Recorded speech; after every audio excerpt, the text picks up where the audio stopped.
words. Okay, Robert, what happened with... So, look, everybody knows what's been going on with Amos Miller. Amish farmer up in Pennsylvania has been, raising, breeding, slaughtering, distributing his own meat to his own customers who buy it in full awareness of fact and law, want the meat that is not jacked up with hormones, antibiotics, all this other crap. The feds come in and say you're violating the rules of the FDA as relate to slaughter and distribution of meat. And if you don't abide by those rules, you can't sell outside of the state. They can't sell anywhere, basically. They've been harassed for an extensive period of time. You can highlight that. And then, when was it? 2 days ago, they get raided allegedly, or not allegedly. They get visited by who? Feds? Not the feds. The Pennsylvania Who? Department of Agriculture. Pennsylvania Department of Agriculture comes to inspect Amos Miller's farm yet again. What happened? I mean, we only saw one video on Twitter. What was the purpose of their visit? What were they there to do? What did they in fact do? And what the heck is going on? So the Pennsylvania Department of Agriculture has been lurking in the shadows behind the campaigns against Amos Miller. We use the Sunshine Laws and the Open Records Act laws that are kind of your state version of Freedom of Information Act or FOIA laws to inquire into about 9 months ago what the state of Pennsylvania had been up to all along during these cases. And it turned out that the state of Pennsylvania started everything, that they didn't like Amos Miller and the success of an Amish farmer and the success of an Amish farmer exporting that way of life to others. They wanted him shut down, but they didn't have any legal basis to do so, and they didn't have the political chutzpah to try it. So they instead referred his case to the Food and Drug Administration on the grounds of challenging his all-natural, non-homogenized milk sales. The FDA looked at it and decided there was nothing for them to do, and they transferred it at the request of the Pennsylvania Department of Agriculture, according to these files, to the U.S. Department of Agriculture, and said, go after him on meat. There's amenable meats, certain things that are governed for under the U.S. Department of Agriculture. And they decided that they were going to assert control over it, did multiple raids, seized a bunch of meat. And at one point, prior to my representation of him, were seeking a bankrupting judgment that would, against he and his wife, that would take away his farm and put him in prison. We ultimately reached a resolution with the U.S. Department of Agriculture that removed all the risk of that. No more bankrupting judgment, no more sentencing anybody to imprisonment, no more contempt. All of it got satisfactorily resolved with the U.S. Department of Agriculture, and we're still in progress and in process of what else we can achieve in resolution with the USDA so that the private members of Amos Miller, who are the only people he distributes food to, he does not sell them commercially in the open market, doesn't sell them at grocery stores, doesn't sell them at food stands. He only sells it to people that have informed consent at what they're getting. And it's people who want it the way he makes it. They don't want it any other way, whether it's milk, whether it's cheese, whether it's yogurt, whether it's beef, whether it's poultry, whether it's bison, whatever it might, whether it's buffalo, whatever it might be. And the FDA, USDA has worked together to get resolution. And throughout this process, the state of Pennsylvania was often on the phone call in the case when we were talking to the judge about it. And they voiced no objection at all to this process.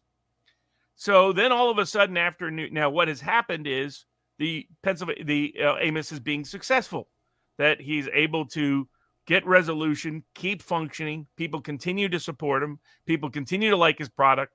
People are keeping him afloat.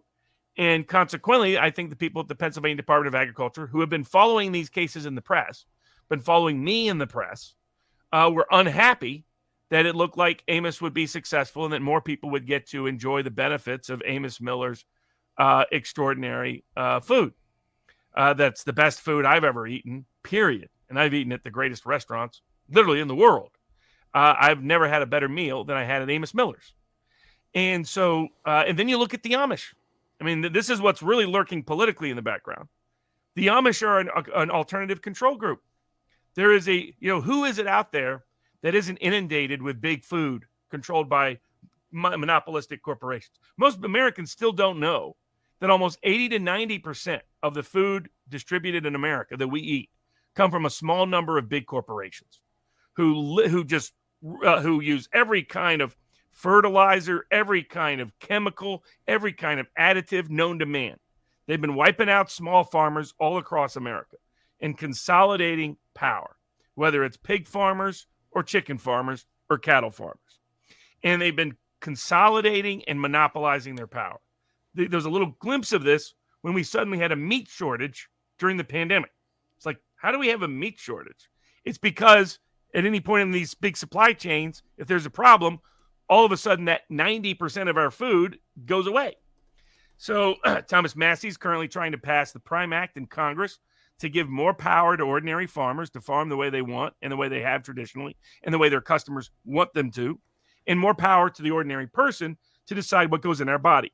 We pick our menu, not the U.S. Department of Agriculture, who during the time the USDA and the State Department of Agriculture have been picking our menu, we've got fatter, we've died sooner, we've had more disease, we've had all these other problems. The Amish are also free of big tech.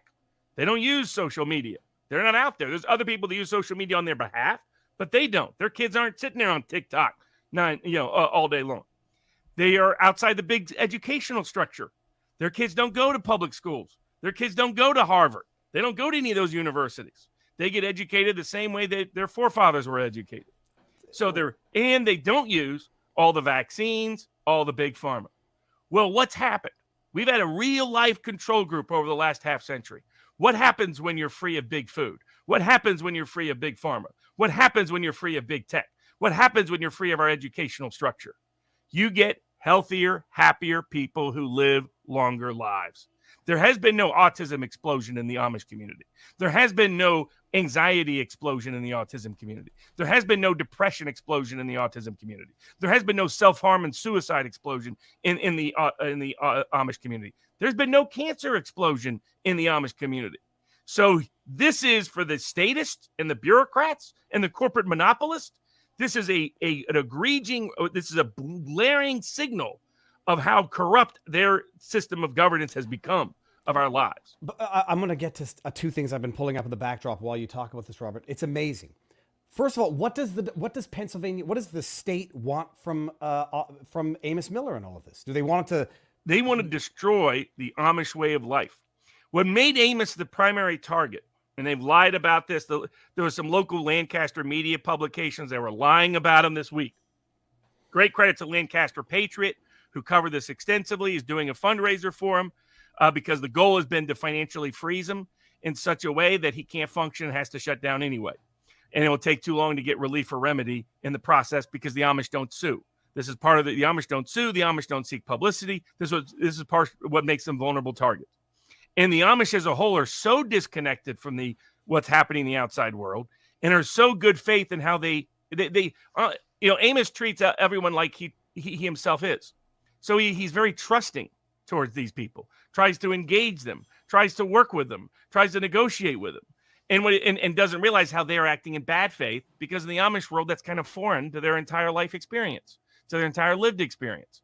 So here's what terrifies the entire apparatchiks of these commie-crats in positions of power and influence, many of whom are corporate bought off. I mean, these people either go to or from right back to the big corporate world, the big ag world, big food world, big pharma world that they're supposedly regulating and controlling. They're working on behalf of to shut down the small producer and take away our individual rights to control our own bodies. I mean, this is all of the policies of the USDA, the FDA, the state departments of agriculture, all of them fundamentally are about taking away our rights to informed consent, to strip what Nuremberg was supposed to establish for us for forever. That's why that federal judge went ballistic when I filed a Nuremberg claim. He doesn't want the system exposed at what it's doing. It's trying to reinstate the same logic that led to eugenics in the first place. Not a coincidence they love the Jacobson case, the only case cited for forced sterilization in America, as the grounds for it in Buck v. Bell. So the thing was, but what made Amos in particular a target was he was exporting this lifestyle to all those who wanted to join. So people are like, oh, I can actually get food that tastes good and is good for me. I don't have to you go to any working class grocery store in America, Mexican American, African American, blue, white, ethnic, whatever. Like the Mexican grocery stores I went to outside Austin, Texas. You can't even find healthy food in there. It is all filled with sugar and processed foods that's going to kill you early. And, don't have to pay as much Social Security. Don't have to pay as much pension. Let these working class people work until they're no longer functional as workers. And then we've killed them off with the way we've used our food supply. People like Alex Jones have been talking about this for a quarter century, that this is part of a systematic objective. So Amos Miller is providing an exit ramp from big food. And he's just saying, hey, this is the way my grandfather made it. My great-grandfather made it. My great-grandfather made it. I think you guys might like it. People like, we want it exactly like you do it, because once we get it, we're never going back to big food. And that's what terrifies the commie-crats and all these Food and Drug Administration level officials, whether at the state or federal level. And so what they did is they went and executed a search warrant on Amos Miller's farm. Now, keep in mind, they've known of my representation for years. They were on the phone calls. They never once objected to anything we were doing with the feds. Not once. Number two, they have never reached out to me a single time suggesting they think he should be a registered food establishment, that he should be a licensed retail seller, that he should have a permitted milk selling license. Ever in that entire time period. Not once. And so what they do is they go and get a search warrant, even though Pennsylvania statutes don't give them the legal authority to bring a search warrant. Their search warrant authority is very circumscribed. It says, okay, let's say you have a contaminated animal, and that's what you're worried about. Or let's say it's a commercial feed operation. Selective set of circumstances that were completely inapplicable here. The judge was such a rubber stamp, a pitiful, disgraceful rubber stamp of a judge in Pennsylvania, that the judge didn't even look to see whether the search warrant alleged a crime, because that's what you have to do a search warrant. You have to have probable cause of a crime. There isn't one alleged. There's no probable cause of a crime. The judge just rubber stamp. That's what a lot of judges do in America. You can blow a leaf across the desk of many judges in America, and if the government's the one blowing that leaf, they rush to sign it. Disgraceful. So you have no allegation of a crime. Then they lie. High-ranking officials for the Pennsylvania Department of Agriculture, they lie by omission and they lie by commission. They lie by omission by excluding the entire history of me in there. Like an honest judge, an honorable judge doing their job would have looked at that affidavit and say, why is the last fact you allege concerning your interaction with Amos Miller almost 2 years ago? Why is that? And now you're seeking a search warrant for something happened 2 years ago, 3 years ago?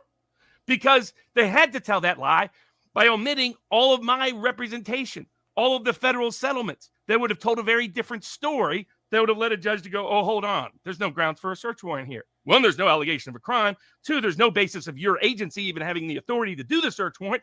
But three, there's no even factual grounds of anything here. Because to give you an idea of what the search warrant was based on, they thought maybe he's an unregistered food establishment. Maybe he's an unlicensed retail seller. Maybe he's an unpermitted milk seller. None of which is grounds for a search warrant in the first place. But I don't know. Is there not an obligation when you know that someone is represented, even if it's the state executing a search warrant, that they at least serve it on you first before serving it on? And in the outreach. So, for example, they claim in the search warrant that a concern was arisen that one person got sick somewhere from eggnog. That's it. Okay, if you think that's the case, you reach out. We'll go in, we'll test it. No problem. Make sure everything's fine. I mean, to give you an idea, they falsely accused Amos Miller before, almost a decade ago. It was all nonsense. And it's been nonsense in the past about this in general. They tried to create a listeria scare about raw milk. They've tried to create all these scares that have been, you compare anywhere the health record of Amos Miller to the random restaurant in Philly, and I guarantee you Amos Miller comes out number one and way ahead. Robert, I'm still traumatized. I was brought up being told that unpasteurized milk will get you sick and you'll die if you drink it. I mean, I still have that residue even as an adult. Exactly. I mean, they would just tell lie after lie after lie after lie after lie, because it's about corporate control and status control of what we eat and what we have access to as what we eat. But of course, their unlawful conduct doesn't end there. They didn't have grounds to have a search warrant under the statute. They didn't establish probable cause of any crime whatsoever. They omitted information about the entire history of what's happened over the last 2 years. And then they kind of deliberately lied by making it appear they had gone to him before about registration or about licensure in ways that are not really accurate at all and leave out all kinds of information and are just material misrepresentations of fact. And this, by the way, is one of the highest ranking officials of the Pennsylvania Department of Agriculture, because they've all been sitting up there in Scranton and elsewhere conspiring to go after and end Amos Miller for almost a decade. Now, when they get there, they tell Amos Miller that he can't see anything. He's not allowed to be in there and just watch them do it. That no one is. Well, there was press there. The press asked to be able to monitor what was going on. Nope, kicked out. What is it they have to hide? Now, take, for example, let's say you're going to go in there and sample the food product. How you do that is critical, that you don't contaminate it yourself. And if you saw some of the people going in there, let's just say they aren't beacons of health. So why wouldn't you want people to observe it if it's an honest process, if it's a transparent process, if it's a legitimate process? Well, I'm not saying that I'm skeptical, but they'll contaminate it themselves. I mean, exactly. That'd be frankly, it's the only reason to exclude people. And so that's problem number 4. The way you execute a search warrant has to be reasonable. Then you have problem number 5. The search warrant did not authorize them to detain food. The search warrant authorized them to seize necessary items for sampling purposes, only concerning dairy products. But what do you think they did?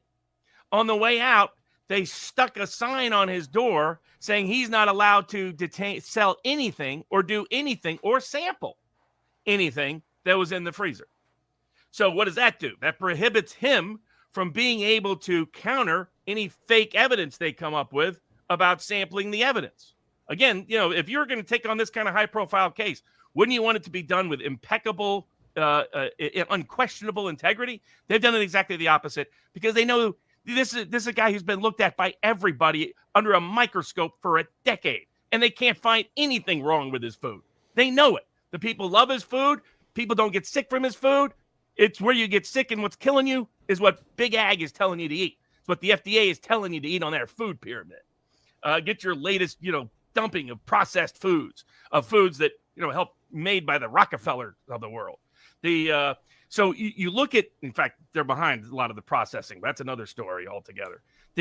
Almost everything bad in the world you can trace to a Rockefeller. Just a little side point.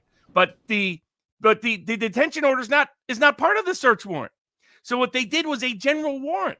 So what founded the Fourth Amendment was no more general warrants. What would happen is the Brits would just come in and just randomly ransack your entire property. This is called the requirement of particularity. So one, the warrant wasn't sufficiently particular for the court to sign in the first place. But putting that problem aside, in their execution of it, there's nothing in the warrant that says you can just randomly inspect anything you want, and you can randomly detain anything you want, including food that had absolutely nothing to do with what they were there to sample. Buffalo meat was frozen from him. They just wanted to shut him down. They know if we shut him down, he's going to refund his customers, because that's the kind of guy he is, as many as he can. And because of the number of people who work for him, because of the scale of his operation, because of the limited life of some of the foods he has, the food would go bad. Exactly. That they can bankrupt him. That's the entire goal. Because and they know he's not going to sue. So they're like, okay, to go through the administrative process, these other processes are going to take him too long. And by the end of it, he'll be broke. And we'll say, see, we broke Amos Miller. And then they're going for everybody else in the Amish community. Unfortunately, the Amish community is still asleep at the wheel about this. I've talked to them multiple times, tried to explain what's going on. To them, it's so foreign, they can't imagine it. They can't even conceive that their way of life, which is great for everybody, not a threat to anyone, is a threat to people with real power. And that those people with real power want to crush them. And that this is going to make the school fight from a half century ago look like small change. Because if the Amish can't control their own food, then the Amish way of life will disappear, because their employment is based on that. Not just how they eat, not just what they eat, not just where they eat, but their entire economy is. Strip them of their ability to farm, and you strip them of their ability to maintain their way of life entirely. And then there's no more alternative control group to scream out to the rest of us of the problems with big food-dominated system. What ended up happening with the state's attempt to seize or freeze the foods? Well, it's detained. I mean, he can't do anything. If he does anything, he's been threatened that they'll put him in prison. So there'll be a request made to lift it. The Secretary of Agriculture has 5 days to either lift it or make detailed factual findings that meet a very high evidentiary standard if he wanted to try to destroy it or relabel it. That they don't have. They don't have any factual basis for buffalo. They don't have any factual basis for any of it. I mean, any of it. It's all garbage. If they thought there was a problem with eggnog, you just test the eggnog. I mean, it's ludicrous. And you have one incident that you think might be connected to him over a decade and a half. He's the guy you go after. Well, there's an incident every day somewhere in Philadelphia. Have you eaten at some of the places in Philadelphia? Well, it's ludicrous. These people are frauds. They're fakes. They're phonies. They're misusing and abusing their power. They violated every rule and law known to man. And we are going to find ways to seek remedy, creative ways.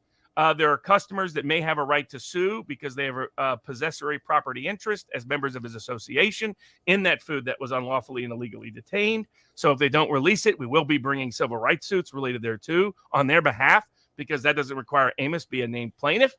And we'll seek the release of the product as immediately as possible. We will try to get it independently sampled to make sure they can't lie about them like they're trying to do and planning to do. Because the scaremongering is always the approach they take. Be very skeptical of that approach. He wouldn't have the customer base he had if there was ever any problem with his food. Just do the math. Everybody knows it. So that will be a bunch of garbage that they're coming with next. And I'll try to defend him in every possible way. And thanks, the Lancaster Patriot, which covered it, which exposed large parts of it, which Congressman Massey retweeted out, thankfully. There's a great fundraiser going on. I got it pinned at the vivabarneslaw.locals.com board. It's also pinned on my X account at Barnes_law, where you can donate to him. The goal is to raise $150,000 because the scale of his operation is such that that's what he needs to raise to be able to substitute for being put out of business. Not all of he still has inventory. So there's some inventory still out there. So if people like his product, go and get his product. That's another way you can support him. But for all the product that got frozen, that part of his business that got detained, if we're able to raise $150,000, then that will give Amos a 60-day window to be able to stay economically afloat, because he has to pay. There's all these things he has to pay every month. They know that because they've been secretly involved in all the federal stuff behind the scenes, according to the various communications that we got from the Open Records Act, Sunshine Laws. So keep Amos Miller afloat, and you can keep our own exit ramp available from the control of big food and big government. I want to bring up two things, Robert, that I had on the backdrop while you were talking. Listen to this. The average life expectancy for the Amish people over 70 years, while the average American was only 47 during the earliest 20th century. Amish people still have a notable edge in late life health quality with lower chances of serious illness that are very common for the rest of the world. Then you go down here. I mean, it's so amazing. Do Amish hold the key to a longer life? Study finds anti-aging gene in religious group. So we've just answered one question. They live longer than the average population. Is it because of health? Is it because of diet? Is it because of an inherent gene that they have, which is totally unrelated to both? That was one. Then the other one, which I thought was just hilarious. Listen to this. No evidence. No evidence that Amish kids have, quote, zero cancer, diabetes, and autism. Yeah, because that's always been the claim, that it's zero. There's not one example of cancer or whatever. You go down the article. Don't know. That is your classic definition of a scarecrow argument. Straw man argument. I always think of the straw man as scarecrow because it's that too in this context. That they use the straw man argument to scarecrow people away from the truth. Well, what they don't want to talk about is that everything is extremely low in the Amish community. Right here. And they attribute to look at type 2 diabetes, very low. Oh, it must be because they're so physically active. Oh, yeah, that helps. But that isn't the main reason. It's the food supply. We all know it's the food supply. It's amazing because it starts off with no, there's not zero. Of course, no idiot would say that. And if there's one Facebook post that does, nobody believes it to be that. Yes, lower in type 2 diabetes. What was the other one here? And then you just go down here. They say, oh, here we go. They found it appears to stave off diseases of aging by reducing levels of protein. Yeah, but my favorite part is the other studies have documented cancer. Oh, their rates are much lower, but there's some. I mean, it's ludicrous. So that's where I think. thanks to everybody that went to the fundraiser to continue to keep him afloat out there, because that's the best way to immediately counter this. If you wanted the legal fundraising is done at freeamericalawcenter.com. You can go there and donate to support the legal fees. I'm continuing to do all that work, whether we get paid or not. Hopefully, I mean, what it is that work went from being a modest amount for the next 60 days to a very large amount for the next 60 days because they just won't give up coming after the guy. The other factor may have been here. The federal judge assigned the case, who had been pretty fair, recently passed away. And I think they saw that as Pennsylvania Department of Agriculture saw that as a window of opportunity. That there's, okay, no judge supervised. You know, whatever judge gets reassigned, you don't know what that judge's politics is going to be like. Let's just say there's an interesting mix there in Philly. And so that may have been part of the reason too. But, you know, as long as we keep him afloat, people asked how Amos is handling it. He stays cool during all this. You know, he's just going to keep trying. Well, all he wants to do is provide the food that people want, that people demand, actually, quite frankly, and keep the Amish way of life alive for he and his family, that his kids can carry on the same tradition that he is carrying on, that his father did, that his grandfather did, that his grandfather did. I mean, he goes all the way back to some of his family line, some of the original Amish in America, who have survived every effort at persecution for centuries. And this is just the newest wave, but it's the most dangerous wave, not only to the Amish, but to all of our freedoms and liberties, including our own ability to choose what goes into our own bodies, which relates to the other thing the Amish don't do.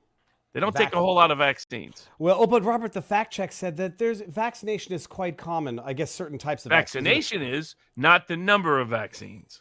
And I guess maybe the ones that are actually vaccines and the ones that actually work.